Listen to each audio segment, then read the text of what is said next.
Francisco Caamaño, ministro de Justicia, muy buenos días. Buenos días. No está mal empezar sintiéndose un poquito en Galicia a la mañana, ¿no? No está mal poder hacerlo así con una canción tan maravillosa de Luar la Lubre. Sí, es una verdadera delicia. ¿Alguna razón especial para escogerla, aparte de que sea, y eso lo comparto con usted, ministro, una verdadera delicia? Este grupo evoca Galicia como pocos, pero esta canción especialmente.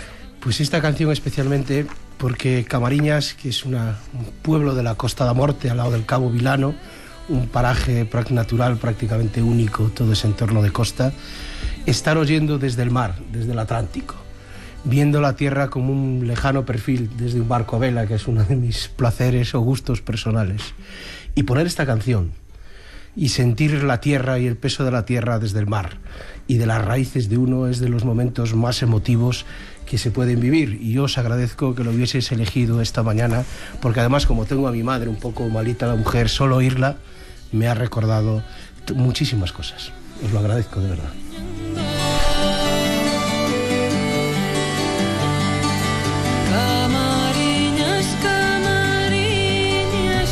Entiendo, ministro, que sabe patronear, que sabe navegar, por lo que me acaba de decir. Es de las pocas cosas que uno va aprendiendo en la vida, a navegar. ¿Hacen falta conocimientos náuticos para desenvolverse en el ámbito de la justicia? Hacen falta... En tormentas últimamente intensas.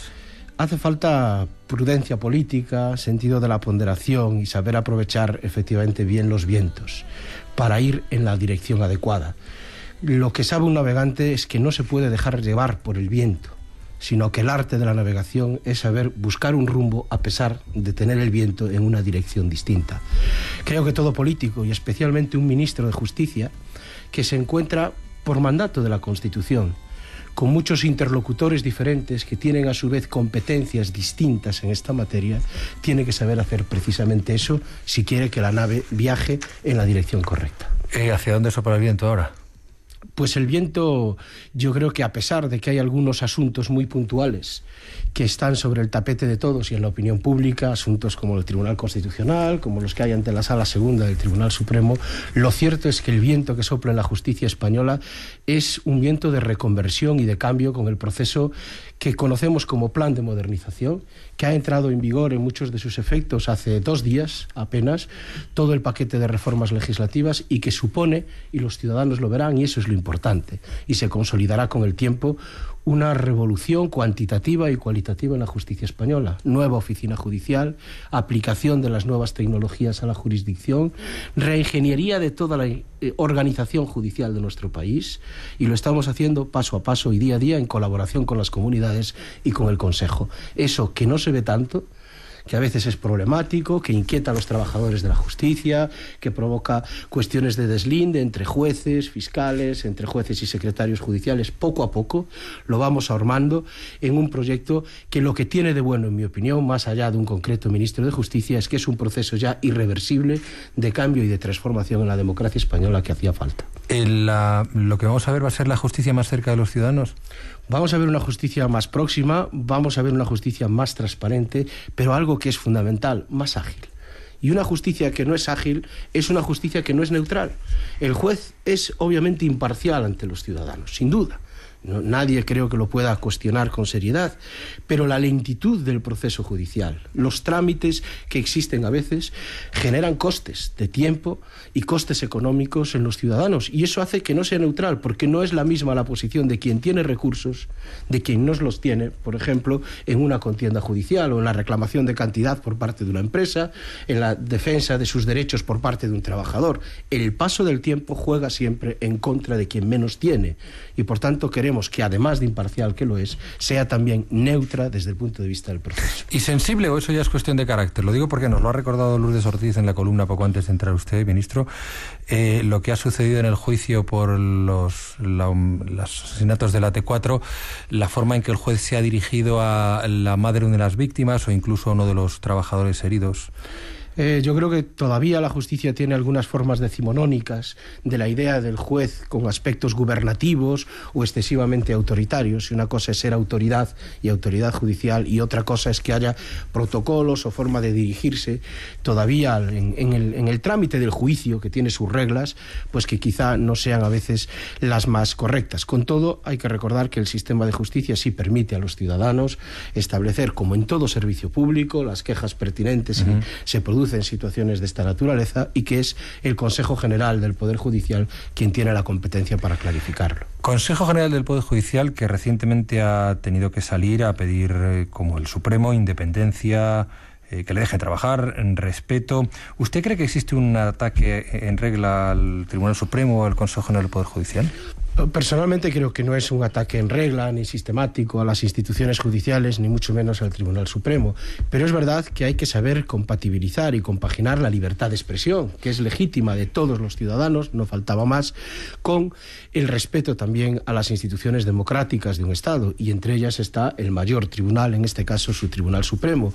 Por eso no solo el Consejo, sino el propio presidente del Gobierno, yo mismo, hemos pedido que se respete, que es posible respetar a las instituciones y a la vez hacer uso razonable de la libertad de expresión cuando uno no está en desacuerdo, no está de acuerdo con las decisiones que puede estar adoptando. Y que esas cosas debemos tenerlas siempre presentes, porque la garantía de los derechos y de las libertades de los ciudadanos es imposible sin instituciones. Y para que una democracia consolide sus instituciones es necesario también una cultura de respeto a las mismas, aunque a veces, como no puede ser de otro modo, se equivoque, porque son instituciones del hombre, no son divinas. En días como hoy, 9:20, 8:20 en Canarias, estamos hablando con Francisco Camaño, ministro de Justicia, y en nuestra mesa del programa, en esta mesa de este encuentro, está Elena Crespí, que es nuestra compañera de informativos que lleva habitualmente las cuestiones relacionadas con el mundo de la justicia. Buenos días, Elena. Hola, buenos días. Ministro, yo quería entrar directamente a una de las asignaturas pendientes. Seguimos después de 4 años sin sentencia sobre el Estatuto de Cataluña. Ayer unas declaraciones en un artículo de prensa del presidente Montilla decía que no está en riesgo el prestigio de una institución, sino el pacto constitucional. Hablaba además de que Cataluña ya se ha manifestado, que le toca a España, y criticaba una actitud pasiva y conformista. ¿Cómo toma el Gobierno este mensaje? ¿Ha tomado parte? Pues en primer lugar, el Tribunal Constitucional está plenamente legitimado para resolver esta sentencia y cualquier otra, a pesar de la situación de prórroga de algunos de sus miembros. Es una situación prevista expresamente en las leyes, con los mecanismos que todos nos hemos dado, y por tanto, mientras se cumple esa situación, lo que tenemos que hacer es respetar las previsiones de la ley, o en su momento cambiar la ley, que no es el escenario en el que estamos. En consecuencia, el Tribunal es plenamente legítimo, en mi opinión, para poder dictar esa sentencia o cualquier otra en este momento. Que sería deseable que ya se hubiese pronunciado sobre la sentencia del Estatuto de Cataluña, sin duda nos hubiese gustado a todos, pero también quiero recordar que se trata de un asunto de una enorme complejidad técnica, que es el recurso, el que ha presentado el Partido Popular, probablemente el recurso con más impugnaciones que se ha presentado en la historia del Tribunal Constitucional, que esto obliga, por tanto, un esfuerzo muy difícil de estudio, de composición de mayorías y de trabajo, pero creo que también lo más conveniente en momentos como estos, donde a todos nos gustaría que hubiese una sentencia, es que dejemos seguir trabajando al Tribunal Constitucional, que es a quien corresponde, con la Constitución en la mano, resolver un recurso de inconstitucionalidad como el que se ha planteado. ¿Se puede respetar el Constitucional y a la vez decir que es incompetente, como dice el PSC? La apreciación de si tiene o no competencia el Tribunal Constitucional es algo que corresponde decidir al propio Tribunal Constitucional. Por tanto, solo los magistrados del Tribunal Constitucional pueden pronunciarse sobre el alcance de su jurisdicción. Si el PSC les reclama o les recomienda que así lo hagan, en todo caso lo importante y lo que todos debemos saber es que esa decisión solo la puede adoptar el propio Tribunal Constitucional. ¿Le preocupa, ministro, las manifestaciones públicas a favor del juez Garzón? ¿Considera que son una presión al Supremo? A mí, en primer lugar, yo entiendo que en el asunto de la memoria histórica, para entendernos, y de esa investigación, pues pueda haber manifestaciones de extrañeza o de sorpresa, no solo en una ciudadanía española, sino también en parte de la opinión pública internacional, porque es un asunto difícil de explicar en todas sus consideraciones y técnicas jurídicas. Pero en todo caso, dicho esto, lo que sí creo, como decía antes, es que hay que respetar a la Sala Segunda del Tribunal Supremo, que los tiempos de la justicia son los que establecen los procedimientos, que estamos en fases donde todavía no estamos a apertura de juicio oral.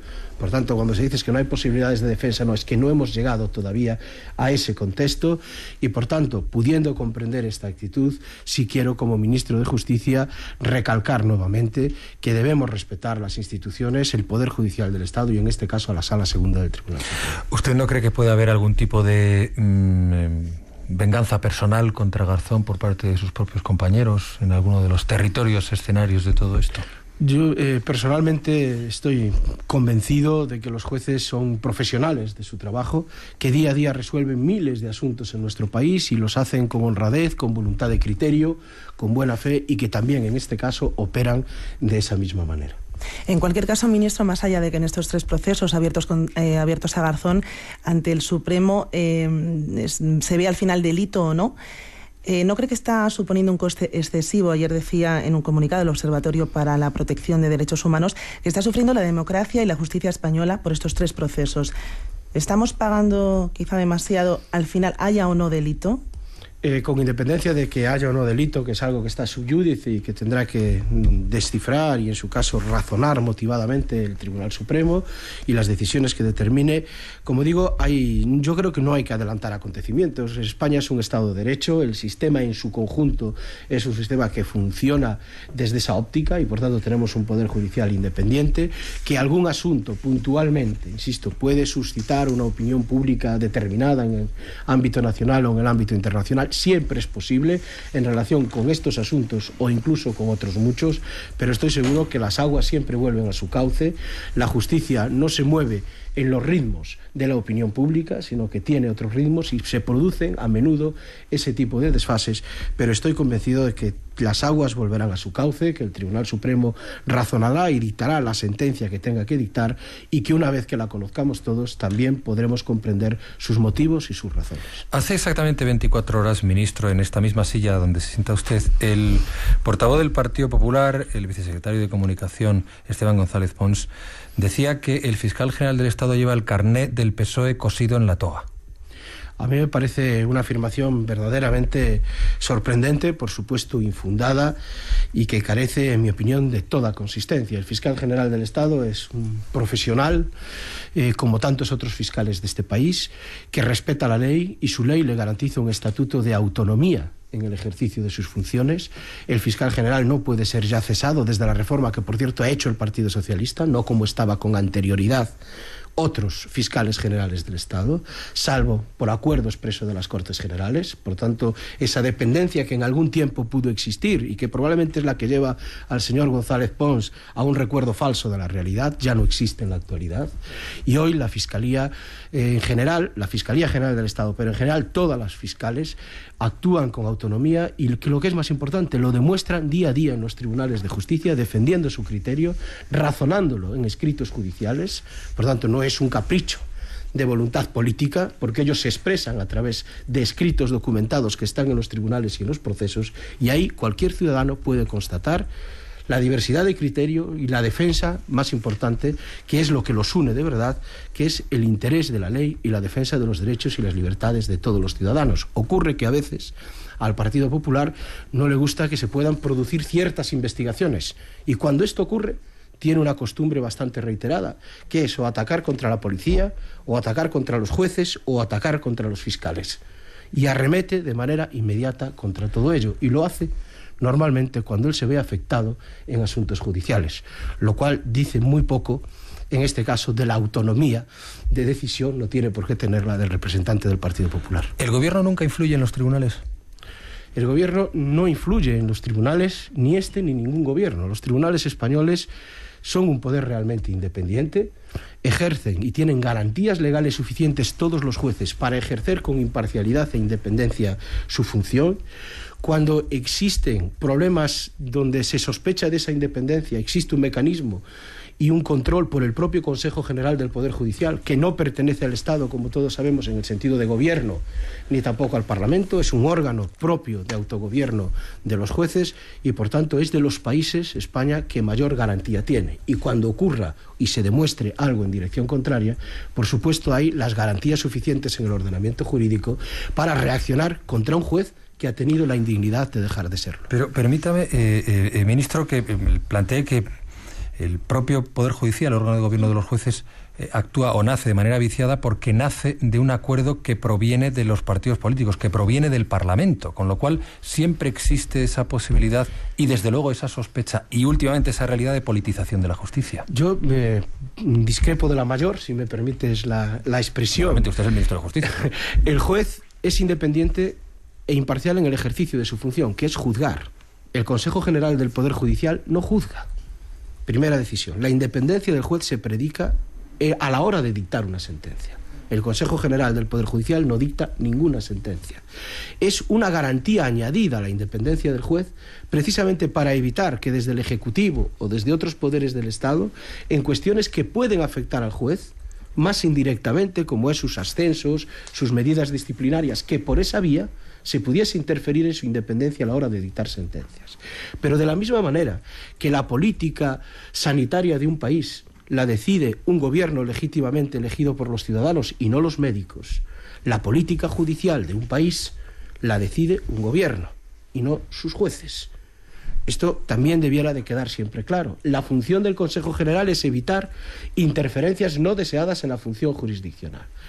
Pero que el Consejo sea elegido por el Parlamento, lo único que hace es añadir un soporte de legitimidad democrática que había que preguntarnos todos, o preguntarle a los que consideran que eso es politización, qué aportaría de soporte de legitimidad fórmulas alternativas como es la del corporativismo, la autoelección por los propios jueces de los miembros del Consejo. Por tanto, la independencia está garantizada, porque el juez es independiente a la hora de sentenciar, de dictar su sentencia. Que el Consejo tenga una procedencia parlamentaria o no para las funciones que tiene, que no es dictar sentencia, a mí me parece muy correcto el modelo, que además es constitucional, de elección parlamentaria. Y no sé qué añade un modelo de elección del Consejo por los propios jueces. El problema de la elección parlamentaria, y lo estamos viendo a veces en el funcionamiento de estas instituciones, es que los partidos buscan en esos órganos el mismo equilibrio que está en el Parlamento. Es decir, a veces se trata de hacer una especie de fotografía o de traducir en ese territorio judicial lo que se vive en el Parlamento. Que el poder esté equilibrado en el Poder Judicial exactamente de la misma forma que en el Parlamento. Y a veces, pues hablamos de miembros del Consejo conservadores, miembros del ala socialista, más cercanos a esto, más cercanos a lo otro. Es decir, que esas fidelidades son las que, desde luego, desde la perspectiva de la imagen de fuera del territorio judicial, pues un poco chirrían, si me permite la expresión, ministro. Sí, y aquí tenemos que seguir haciendo todavía. España en esto es una democracia relativamente joven, cierta pedagogía democrática. En primer lugar, en una democracia todos los poderes intentan reflejar lo que ocurre en el Parlamento, porque el Parlamento es la Cámara de representación de los ciudadanos. Y por tanto, en democracia, los poderes deben de reflejar a la sociedad y deben de parecerse a la sociedad. Cuestión distinta es que un juez tenga autonomía en su decisión, pero insisto, el Consejo General del Poder Judicial no dicta sentencias, no es juez en este sentido. Y en segundo lugar, hay países donde, por ejemplo, los miembros de su equivalente a nuestro Tribunal Constitucional, estoy pensando en los Estados Unidos, por tanto una democracia antigua y respetada, son elegidos directamente por el presidente de los Estados Unidos, los 9 miembros, y nadie discute de que son imparciales. Con esto, ¿qué es lo que quiero un poco poner de manifiesto? Primero, que los vocales del Consejo General del Poder Judicial, que son todos juristas de reconocido prestigio, no por el hecho de haber sido elegidos por las Cortes, dejan de perder su independencia o su prestigio profesional. Primera cuestión, que creo que hay que valorar. Y que, por tanto, si se producen elementos que pueden asimilarse o parecerse a la realidad política que existe en la propia sociedad, eso es algo que, en mi opinión, forma parte de la razón de ser de todas las democracias. Porque también podríamos hacer o hablar de una politización, y ha salido a menudo, desde el punto de vista de las asociaciones judiciales. También hay quien dice que el Consejo tiende a reproducir las mayorías o las composiciones de las asociaciones judiciales. Y aquí yo sí que veo una gran diferencia. Cuando reproduce o se parece al Parlamento, lo que está reflejando es a los ciudadanos españoles. Cuando se parece o refleja otras cosas, entonces esta legitimidad mayor que da la democracia tiende a diluirse. Ministro, últimamente hemos asistido a diferentes decisiones judiciales en el ámbito de ETA y de su entorno, algunas de ellas cuanto menos controvertidas, como la excarcelación de Díaz Usabiaga, la de Iñaki de Rentería, el acercamiento de Otegi a Martutene. ¿Son coincidencias o responden a algún tipo de movimiento? Pues de la misma manera que todos pedimos respeto, lo acabo de hacer para la Sala Segunda del Tribunal Supremo, ese respeto debemos de predicarlo de todos los órganos jurisdiccionales, y yo lo hago también de la Audiencia Nacional. Por tanto, son decisiones que han adoptado los jueces, que las han adoptado aplicando la ley y el derecho, y que yo como ministro de Justicia respeto. Y no hago ningún otro tipo de valoraciones. Algunas pueden ser acertadas, otras no, algunas están recurridas, y por tanto habrá que esperar a que exista una decisión firme y definitiva, y esas son las reglas del juego.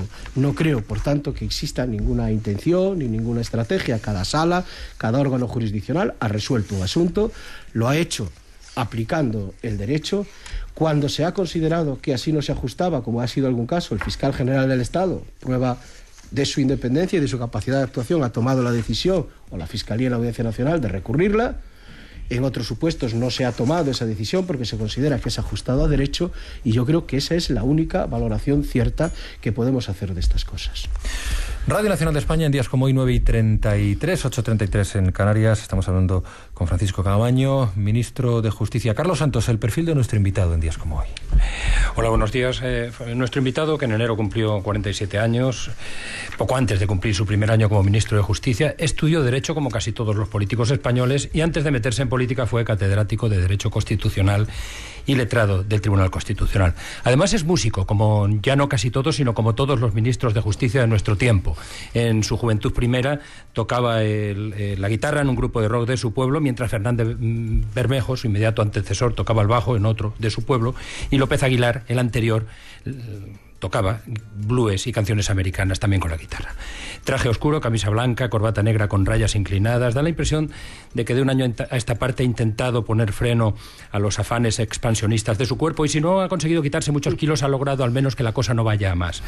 Manifiesta, eso sí, la misma energía de entonces, con enérgicos movimientos de las manos y algún que otro golpe sobre la mesa. Eran esos ruidos que oyen ustedes en sus respuestas a Juan Ramón Lucas y Elena Crespi.